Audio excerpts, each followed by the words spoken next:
сару садоҳои ҷойдошта оид ба пайдо шудани коронавирус дар шаҳри Хуҷанд расман инкор гардид.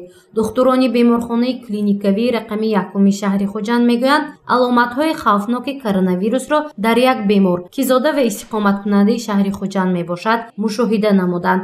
аммо хушбахтона баъди таҳлили иловагӣ ва гирифтани ташхисҳои зарурии фаврӣ дақиқ гардид, ки бемор ба коронавирус гирифтор набуда, балки гирифтори бемории илтиҳоби шадиди шуш будааст. Ин фактро ҳам духтурони беморхонаи клиникавии шаҳри Хуҷанд ва ҳам масъулини маркази назорати давлатию санитарии эпидемиологӣ вилояти Суғд тасдиқ намуданд. тафтишотҳои иловагӣ барои инкор кардани бемории коронавирус гузаронем. бинобар ҳамин ҳам баъд аз муоин кардан бемор, махсусан аз рӯи протоколҳои стандартӣ, ки бояд бемороне ки шубҳа ба коронавирус мекунанд, аз рӯзи ҳамон муроҷиате ки бемор муроҷиат мекунад, ҳами он протоколҳои стандартие ки нисбати ин беморӣ бо назардошти пешгирӣ кардан авҷи ин беморӣ ба гирду атроф, ҳами чорабиниҳоро мо гузарондем. беморро ба махдуд хона, яъне ки ҳуҷрае ки алоҳида аст, ҷорӣ кардем. ин на ба хотири он ки дар бемор ҷой дошт ин беморӣ, ба хотири он ки дар бемор ҳамчун шубҳа пайдо шуд ва ба хотири пешгирӣ кардан аз ин беморӣ бо назардошти авҷи ин беморӣ, ин чорабиниҳои заруриро нисбати ин беморӣ мо гузарондем. бино ба таҳлили духтурон, як сокини тахмин 45-солаи шаҳри Хуҷанд чанд муддат қабл аз Россия ба вилояти Суғд баргашта буд, ба шӯъбаи қабул муроҷиат мекунад. духтурон нақл мекунанд, ҳангоми муроҷиат ин сокини Хуҷанд гуфтааст, беморӣ дар ӯ якбора сар зада, ҳарорати баданаш баланд гаштааст ва давоми 2 ҳафтаи охир дарди гулӯ ва хориши роҳи нафас низ ӯро азият медод. аз ин сабаб дар аввал ин сокини тахмин 45-солаи Хуҷандро дар маҳдудгоҳ нигоҳ дошта ба муоина ва ташхис шурӯъ намуданд. баъди он ки натиҷаи ташхисҳо хуб баромад, ӯро ба утоқи муқаррарӣ ҷойгир намуданд. аз ҳисоби он ки дар тамоми ҷаҳон ин беморӣ рӯй ба рушд ниҳода истодааст, бинобар ҳамин ин шубҳа гирифта шуд ва натиҷае ки дастрас карда шуд, чхеле ки ман гуфтам, ин натиҷааш манфӣ аст. ҳоло ин бемор дар айни назорати худи мо қарор дорад. ин бемор дар ҳуҷрае ки умумӣ беморхонагӣ мегӯянд озодона табобати худро гирифта истодааст. ин дар ҳуҷраи маҳдудкунанда ҷой надорад. мукаммал рафту омад дар бейн нисбати ин бемор озодона иҷозат дода шудааст.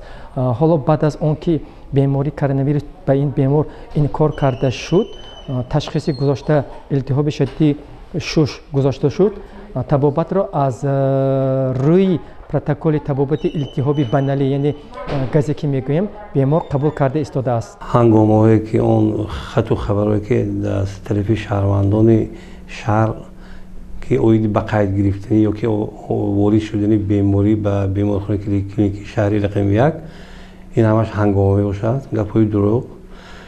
ман шахсан худам рафтам, бо ҳамон бемор ҳамсуҳбат шудам ва намунаи маводи биологиро гирифтем бо ёрдами кормандони озмоишгоҳамон ва ба озмоишгоҳи гриппи шаҳри Душанбе ки дар онҷо воқеъ аст гусел кардем ва натиҷаашро дина ба мо хабар доданд ки натиҷааш манфӣ, яъне бемор ба гирифтори коронавирус ё ки хеле ки номи асосии он COVID-19 мегӯянд, ба ин беморӣ гирифтор нест. ин ҳамаш ҳангома мебошад.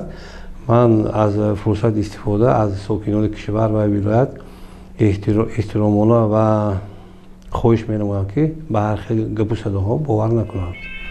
бино ба маълумотҳои расмии маркази назорати давлатию санитарии эпидемиологии вилояти Суғд, то имрӯз 655 нафар сокинони вилоят ки тариқи гузаргоҳҳои сарҳадӣ ва фурудгоҳи байналмилалии Хуҷанд ба вилояти Суғд ворид гардиданд, ба муҳлати 2 ҳафта дар карантин нигоҳ дошта шуданд. ҳар якии онҳо давоми 2 ҳафта зери назорати духтурони сироятшинос дар беморхонаҳои сироятии вилоят бистарӣ карда шуданд. ин ҳолат танҳо ба хотири пешгирии коронавирус ва ҳимояи аҳолии кишвар аз вирусҳои сироятӣ ба роҳ монда шудааст. дар ҳоли ҳозир танҳо 355 нафар дар карантин мебошанд. онҳо асосан соҳибкорон, донишҷӯён ва мардикорон ҳастанд. маводҳои безараркунанда масалан анбори марказии вилояти худамонба тахминан 20 тонна бошад. ин дар дигар марказҳо ва муассисаҳои табобатии вилоят низ захира шудааст. аз он ҷумла маводҳои безараркунандаи моъе, хушк ва чӣ мегӯяд ниқобҳо, дастпӯшакҳо, маҳлулҳои спиртӣ бо либосҳои муҳофизатӣ дар ҳамаи шаҳру ноҳияҳо ва ҳамаи муассисаҳои табобатӣ захира кофӣ мебошад бе ягон камбуди ин чизҳо. гумонбар ки шуд, унҷо мо духтур, ҳамширии тиб, ҳамширии миёнаи хурди тиб мо ҷудо мекунем. ҳамин 14 рӯзи маҳдудият ва қатъи ҳамон бемор, қатъи гумонбар, бемор не ё гумонбар ҳамунҷа 14 рӯз қатъи ҳамунҷа мешинад. махсус